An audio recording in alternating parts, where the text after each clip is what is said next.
নমস্কার বন্ধুরা, চলে এসেছি একটি নতুন ভিডিও নিয়ে। আশা করি আপনারা সকলে ভালো আছেন, সুস্থ আছেন। তো থাম্বনেল দেখে তো বুঝে গেছেন কী নিয়ে আলোচনা করতে চলেছি। আজকে আমাদের আলোচ্য বিষয় হচ্ছে কৃষকের ফসলের মূল্য বৃদ্ধি।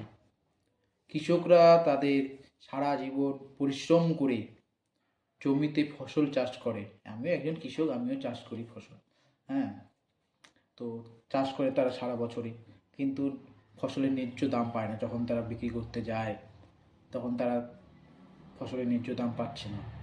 সেই জন্য কৃষককে সঙ্গে নিয়ে বামপন্থীরা এবং বামপন্থীর নেতৃত্বরা যেভাবে চারিদিকে আন্দোলন করছে, দেখা গেল গতকালকে যেভাবে আন্দোলন করছে চারিদিকে, তো বন্ধুরা সত্যি একমাত্র বামপন্থীরাই কৃষকদের পাশে আছে।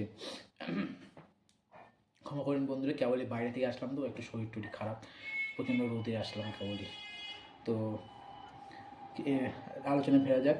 তো দেখা যাচ্ছে চারিদিকে, শুধু গোটা পশ্চিমবঙ্গের বিভিন্ন প্রান্তে কৃষকদের হয়ে একমাত্র কথা বলে বামপন্থীরা।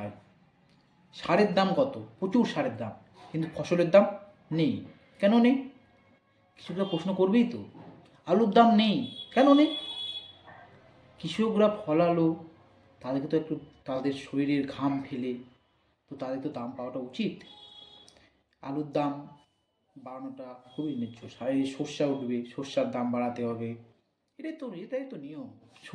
সারের দাম এত বেশি, কালোবাজারি সার এত বেশি, সারের দাম, কিন্তু কৃষক ফসলের দাম পাচ্ছে না কেন?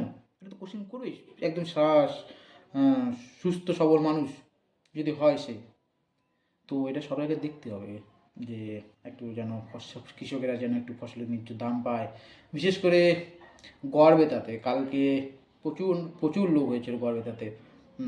বিশাল বড় মিছিল নিয়ে একটা বিক্ষোভ করেছিল আলুর দাম নিয়ে, যে আলুর দাম পাচ্ছে না, ফসলের দাম পাচ্ছে না, কৃষক